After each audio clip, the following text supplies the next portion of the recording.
up quite well.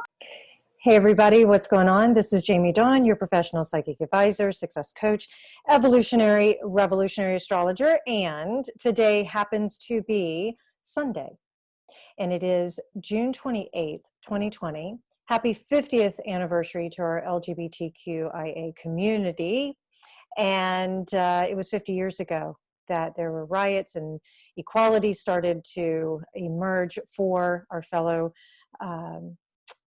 humans, that we know that love is love. So thrilled to celebrate that today on June 28th. And also, we have a lot of activity going on this week in particular.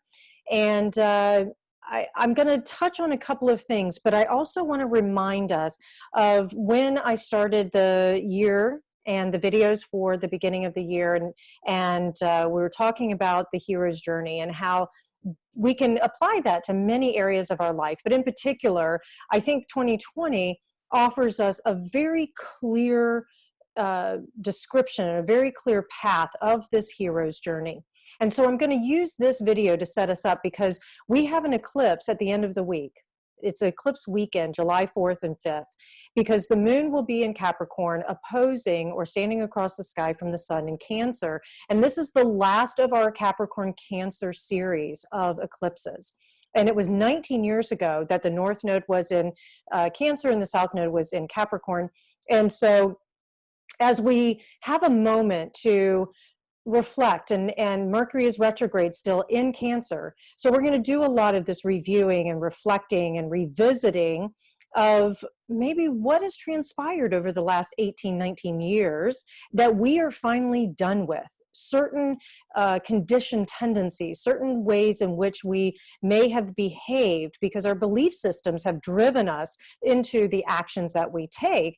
And so we might be reevaluating what serves or what no longer serves that we need to transform or change.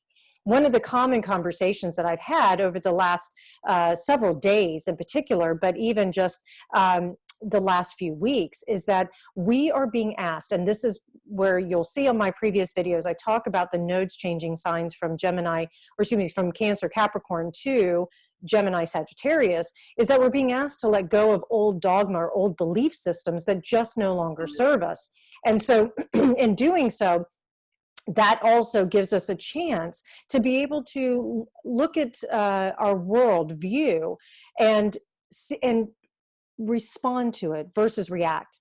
And I've also mentioned, and it's always a good reminder, that our internal world also needs to be cultivated, because if we're feeling chaotic inside of ourselves, then we may view the world and see it only as chaos, and therefore when chaos meets chaos, it's pandemonium, versus cultivating how do I want to approach or how do I want to respond when I see chaos or I see something in the world that doesn't line up with my values or doesn't line up with what I believe in or what I need in order to be the best version of myself. And so one of the other gifts of COVID is that it is a blessing and a curse, is that we have been forced to become more internalized because we can't connect with people like we used to. We're not going out the way we once did and socializing and hugging and distracting ourselves. That's been a really interesting practice, is to watch how much distractions have been removed. And then what happens? We have to sit with ourselves. And it seems as though everything inside of us gets amplified. And what we once found externally for joy or happiness or entertainment or whatever, it's gone. It's not working the way it once did, or it's not meaning the way it once did. And so we're being asked or forced to look inside of ourselves and say, can I find joy and happiness and entertainment and peace within myself, no matter what the external world is saying or doing or not doing? And it is a practice, not perfection. I just want to keep reminding ourselves of that. You know, this isn't about getting it perfectly right every time. But I do feel as though we are entering into this new age, this new paradigm, this new reality, where we can start to trust that we can stand in the middle of controversy, we can stand in the middle of fire, and we can be in the middle of conflict and not burn up or not engage ourselves or give away our value system, that we can still meet each other where we're at, and that together we can walk through whatever it is that we are facing in order to transform it. We are in the transformer die kind of energy field astrologically with that Jupiter, Pluto, Saturn, and Capricorn, because Saturn is going to be retrograding back into Capricorn in July. And so we're going to be in this energy field again. And we started it at the beginning of the year with the Jupiter and Saturn Pluto conjunction that happened in January. We're going to be asked to reevaluate and look again at, where am I so fixed? Where am I so stuck in my old ways of doing things that are no longer serving? Where have I given away power or abused power, or what structures and systems are that worked at the time, but they need to be redone? And so we're being forced to surrender to the things we can't control. And then asking ourselves, can I fully accept who I am and the way in which I approach it? Because we're all unique expressions of this collective energy. So how can I take what I need to release and transform it, look at it differently, and be able to approach it in a new way? Someone mentioned to me that they were staying at this place, and there's a beautiful garden in the backyard, and the owners of the place ended up selling that garden to somebody else. And she wanted to know, will I get this garden back? Is it gonna, I loved it so much.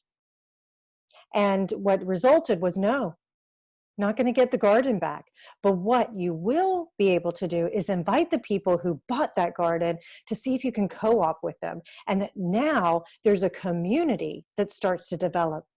And I will give you this little clue or this little insight. That's where we're going. The age of Aquarius is really upon us, especially when Jupiter, Saturn conjunct or canoodle in Aquarius beginning at the end of this year in December. And that is going to be ushering into this new cycle of true community, of science and technology and breakthroughs when it comes to how we utilize our resources. Uranus and Taurus is constantly asking us to rethink and to transcend the way that we once utilized these fixed things in our lives. So enough of that. Let me get back to this week. I'm just setting you up a little bit. Mars is now in Aries. I'm sure all of you probably felt this little surge of energy that happened last night. And for me, yesterday being my birthday, I just thought that was a really wonderful gift from the universe to have Aries move into its home sign. Mars move into its home sign of Aries. And it happened right around the time I was born. And the gift is that I believe we're all made of stars. We're all made of the earth. We are this beautiful reflection, and we have the universe inside of us.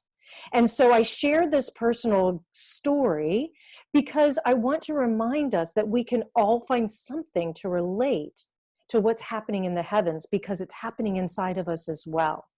And Mars in Aries, the god of war, in its home sign is, I was going to say begging, but Mars doesn't really beg.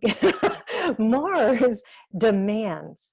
Mars drives, and it asks us, or should I say, it commands us to be fearless, to be independent.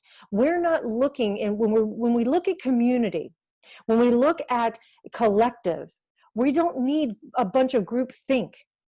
We need individuals who are expressing a collective vision, a collective energy, and doing it in their own unique way, but we're all moving towards the same thing. For example, we're trying to get our economy boosted again. That's the vision. How do you boost your economy? And then we all have our own individual expressions of how that could happen. Some of it may be going through, going to the polls and voting for who you think is the right person that can help us.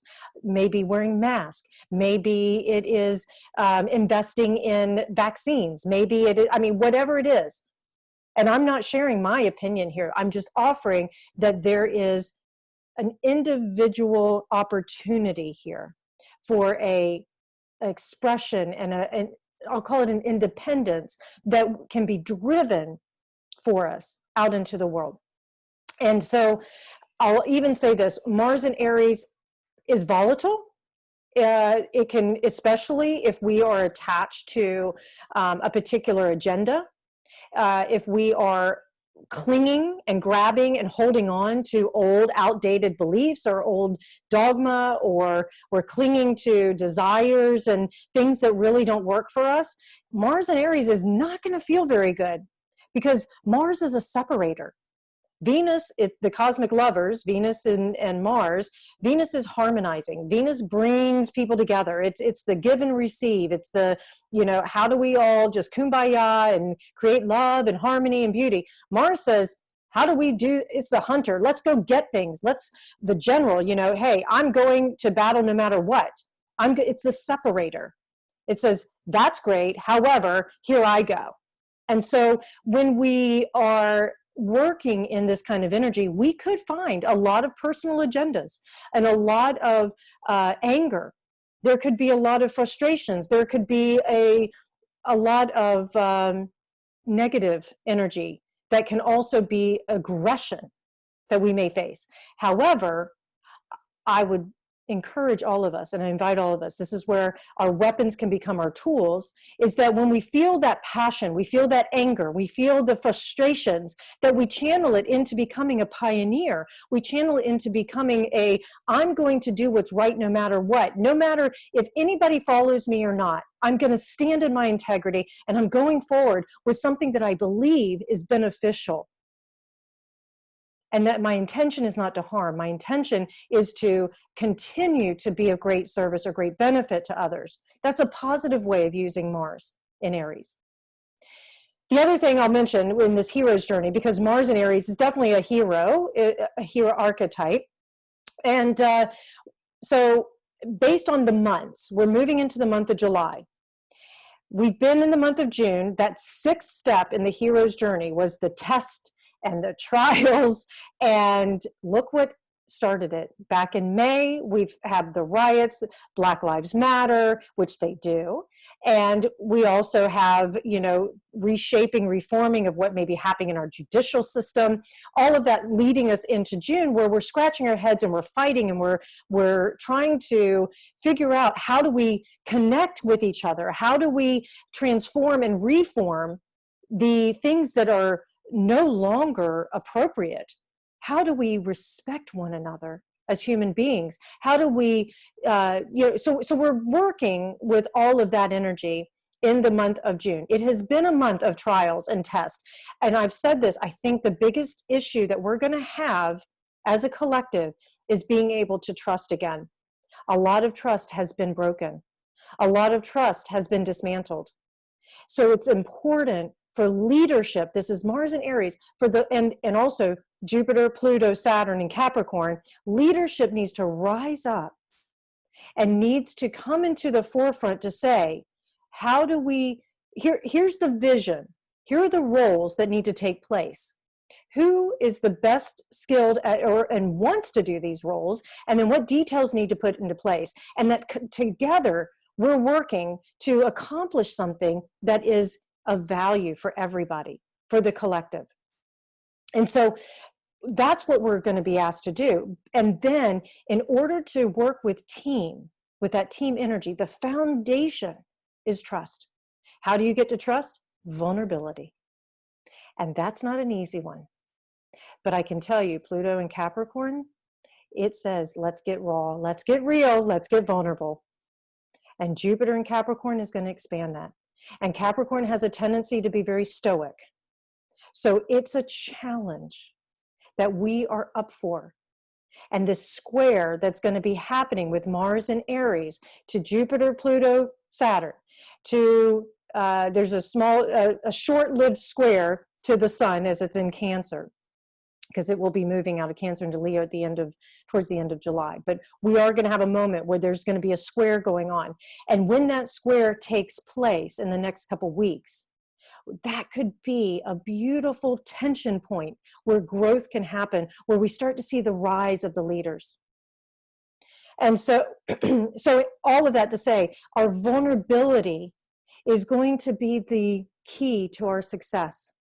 Vulnerability is going to be the key to bringing trust back as a foundation for what we need and where we're going. So here we go. July, eclipse this weekend. Hero's journey, step number 7. This is where we go to the innermost cave. And what is that innermost cave? It's where we keep going deeper, deeper, deeper into ourselves so that we can emerge with wisdom. We can emerge with a sense of humility because we're burning off all those things that are no longer that have been holding us back, that are no longer useful. The other thing is, with this eclipse in Capricorn, we are going to be looking at the shadow of Capricorn, the judgment, the idea of success, the user, the one that stands on top of somebody else's shoulder to rise up and forgets where they came from. The shadow of it's my way or the highway. The shadow of control, needing control. So with this Cancer Capricorn energy, there's a lot of the control freak, if you will, that's going to be coming out. And we're being asked to really look at that and say, what do I really want to control the situation, or do I want to command or master? Because mastery is something that Capricorn strives for. Ruled by Saturn. Saturn's about mastery. So do I want to work with mastering my energy, mastering my mind, mastering my emotions, and master doesn't mean lord over. Master is a great awareness of being able to discipline ourselves, self-control, because what this world needs right now is role models.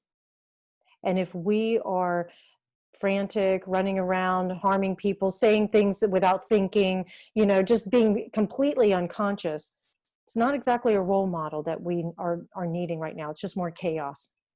So we're being asked, especially in this eclipse season, and we may be feeling it before the weekend even shows up, we're going to be asked to really look at, where in my life do I need to refine?